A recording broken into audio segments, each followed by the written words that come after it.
So I will discuss about electroencephalogram. When we say electroencephalogram, it is, you can see there are the three words has been joined together. Electro, basically it is the electrical activity.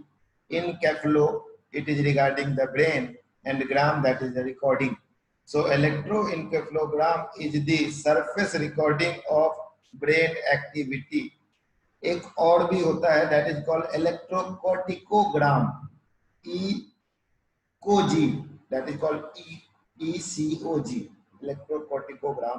उसमें cortex के surface पे या cortex के portion से, cerebral cortex के portion से electrical recording की जाती है. ये इलेक्ट्रिकल एक्टिविटीज की रिकॉर्डिंग की जाती है. ये एक्टिविटी की जो रिकॉर्डिंग इलेक्ट्रोकॉर्टिकोग्राम में किया जाता है, that is normally not done in the normal procedure. It is only done during the intraoperative neuromonitoring. जब कभी कभी ब्रेन की सर्जरी हो रही होती है, किसी का ब्रेन ट्यूमर है या ब्रेन हेमोरेज का कोई पार्ट यदि ज्यादा कंप्रेस कर रहा है ऑर्गन को, ऐसे टाइम में जब ब्रेन के उस ट्यूमर के डिसेक्ट करने के लिए जब वो स्कल को और क्रेनियम को खोलते हैं और उसके बाद फिर उसमें से जब निकालना होता है उस पोर्शन को, तो उस टाइम में ब्रेन के सरफेस के ऊपर वो इलेक्ट्रोड्स रख के बेसिकली डायरेक्टली कॉर्टेक्स के सरफेस पे रख के और वहां से रिकॉर्डिंग देते. तो that was called electrocorticogram, ECOG. But we will read today electroencephalogram. Electroencephalogram में basically it is the recording of electrical activity of brain from the skull, from the surface of the brain. That is हमारे skull के surface के ऊपर जो skull, you know that it is having the various layers of skull. अपने head and neck में ये बहुत important है इसके different layers को पढ़ना. तो उसके surface से यदि electrical activity of brain की recording की जाए तो उसे हम लोग electroencephalogram कहते हैं. First person who was credited for doing this was Hans Berger, जिसने सबसे पहली बार रिकॉर्डिंग बताई कि जो ये ब्रेन वेव की एक्टिविटी है, तो he was the Hans Berger, and on the name of his credit, basically this EEG waves are called as Berger's wave. EEG waves are called as Berger's wave.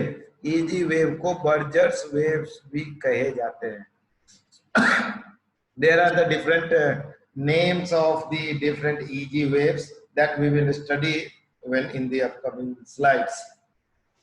पहले हम ये जाने कि EEG का applications क्या क्या है. What are the broader applications of EEG? यदि आपसे पूछा जाए कि EEG का most common application, most commonly EEG को किस चीज के लिए स्टडी करते हैं, EEG को क्यों जानना, EEG के बारे में हमें क्या इंफॉर्मेशन मिलता है, तो EEG is most commonly used to diagnose epilepsy. It is used to diagnose epilepsy. epilepsy के डायग्नोसिस में सेंट्रल थीम में सिर्फ और सिर्फ EEG है. epilepsy यदि आप किसी को बोलते, there are so many types of epilepsy, और epilepsy के डिफरेंट टाइप्स को EEG के वेव्स में डिफरेंट एब्नॉर्मलिटीज को देख करके ये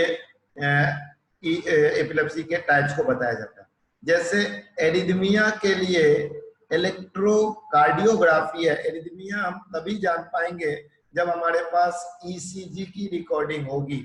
without ECG you can not go for arrhythmia, can not diagnose arrhythmia.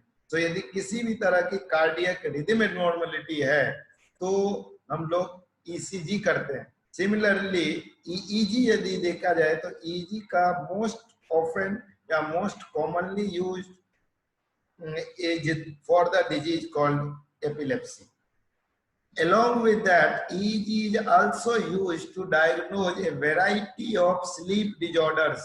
Sleep में भी लोगों को स्लीप से रिलेटेड भी बहुत सारे डिजॉर्डर्स होते हैं. These disorders are basically named as dyssomnia, sleep में डिफिकल्टी, या This is also called as parasomnia, that is the abnormal events occurring during sleep. We will study these details of the sleep disorders in a separate heading. In a separate session हम लोग sleep disorders के बारे में पढ़ेंगे. We will read epilepsy also at some understandings of the broad aspects of the epilepsy. ये भी हम लोग पढ़ेंगे. That is EEG में क्या-क्या changes आते हैं. Depth of anesthesia. You must be aware till now that कि सर्जरी से पहले बहुत बार एनेस्थीसिया देना पड़ता है जिससे कि उसका सेंसरी लॉस किया जाए उस पर्टिकुलर एरिया में, या कभी-कभी जनरलाइज्ड एनेस्थीसिया भी दिया जाता है. तो उस टाइम में यदि जनरल एनेस्थीसिया दिया गया तो उस टाइम में डेप्थ ऑफ एनेस्थीसिया देने के लिए कि कितना डीप मतलब कि पर्सन ड्राउजीनेस में है या स्लीप के अकॉर्डिंगली स्लीप जैसा फीचर्स आ रहा है या बिल्कुल ही डीपर फेज में चला गया है, तो इस चीज को डायग्नोज करने के लिए भी एक इजी मेथड है to know the meaning of that. To diagnose coma. Coma is a state of unconsciousness जो कि हमारे हम लोग नॉर्मल ट्रिवियल सेंसरी स्टिमुलाई देके भी हम यदि किसी पर्सन को यदि हम लोग अवेक नहीं कर पाते हैं, that stage is called coma. It is different than the sleep. Sleep is a reversible. Coma is not known कि कितने देर के बाद वो नॉर्मल होगा या कभी-कभी वहां से ही वो डेथ की तरफ चला जाता है. So coma is a stage. इसको डायग्नोज करने के लिए भी हम लोग एप्लीकेशन EEG को यूज करते हैं. देन इनकेफेलोपैथी. ब्रेन के अंदर कुछ और भी डिसऑर्डर्स हो जैसे that is called pathology in the brain surface. In the brain it is called encephalopathy. कुछ EEG से हमें इनकेफेलोपैथी के डायग्नोस में भी हेल्प करता है. बट इनकेफेलोपैथी की जब भी हम बात करेंगे तो इसके लिए हमें बेटर टेक्निक्स चाहिए to know, that is the MRI, CT scan. Then there is now better MRI techniques are called the functional MRI, called fMRI. There is PET scan. इस तरह के नए अच्छे सोफिस्टिकेटेड इन्वेस्टिगेशंस हमारे अवेलेबल हो गए हैं जिनकी वजह से EEG का रोल इनकेफेलोपैथी के डायग्नोसिस के लिए थोड़ा कम हो गया है. आप लोग जुड़े रहे हैं. मैं एक सेकंड थोड़ा बात करके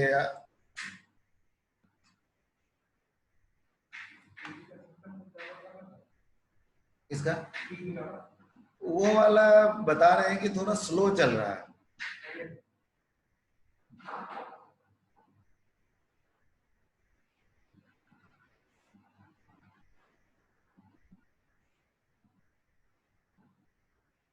So I am back again.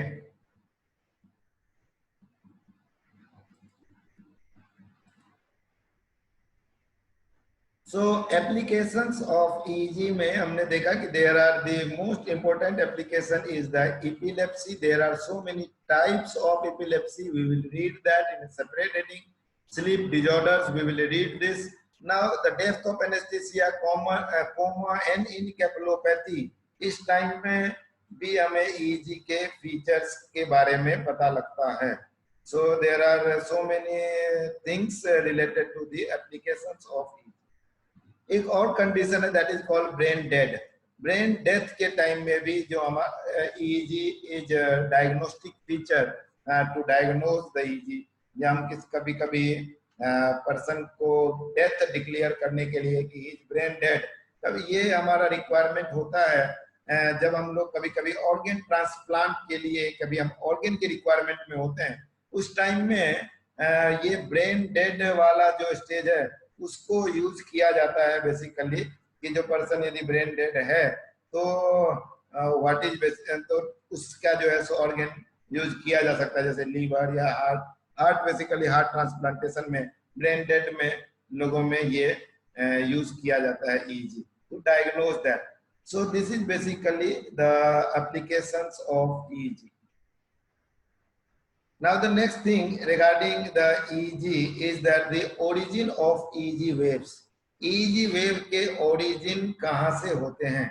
EEG waves का origin कहाँ से होता है इसके बारे में बेसिकली EEG waves का we know that our cerebral cortex ये जो डायग्राम दिखाया गया this diagram is showing you the section of the our head basically इसमें आप यहाँ देखें कि यहाँ पे scalp then there is a skull and then after that the different layers of the meninges that is called dura mater, arachnoid matter, pia mater is shown, subarachnoid space, and this is all the and finally after the pia mater there is the cerebral cortex.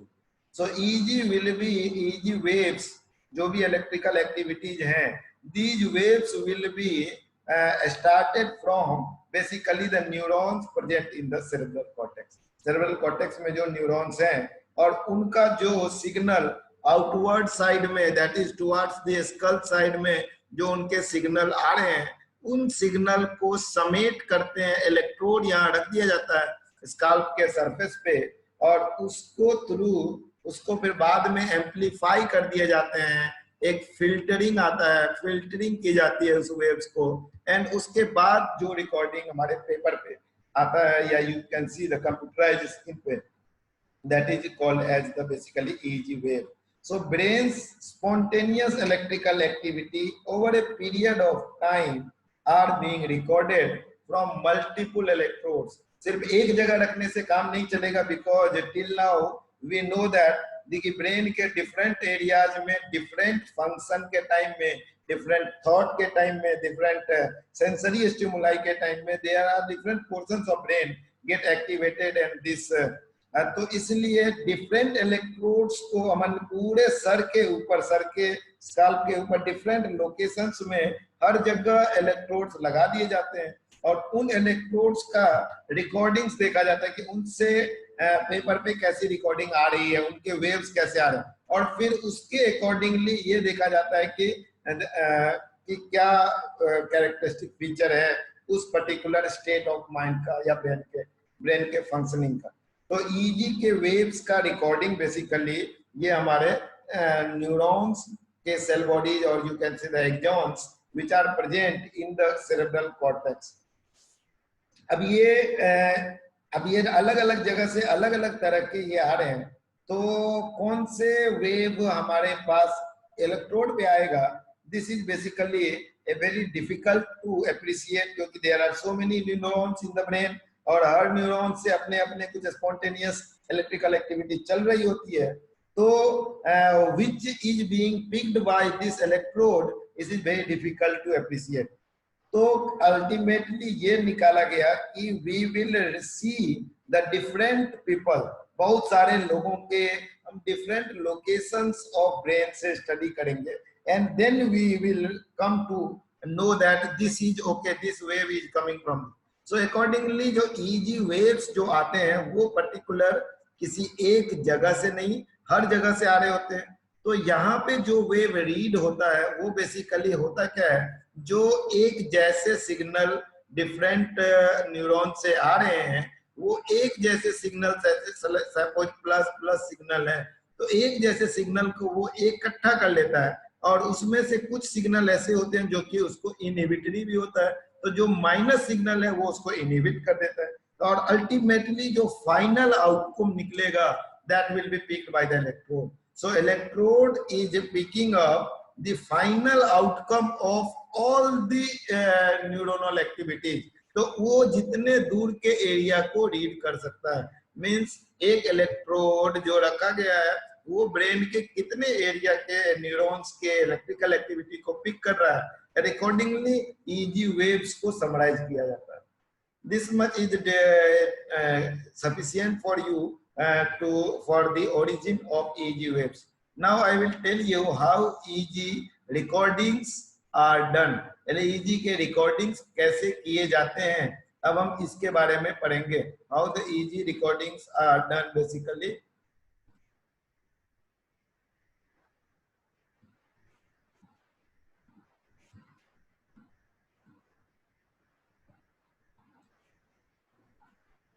Easy recording करने के लिए जैसे कि मैंने अभी अभी बताया कि electrode should be placed on the surface of skull, but how many number of electrodes, where to put on the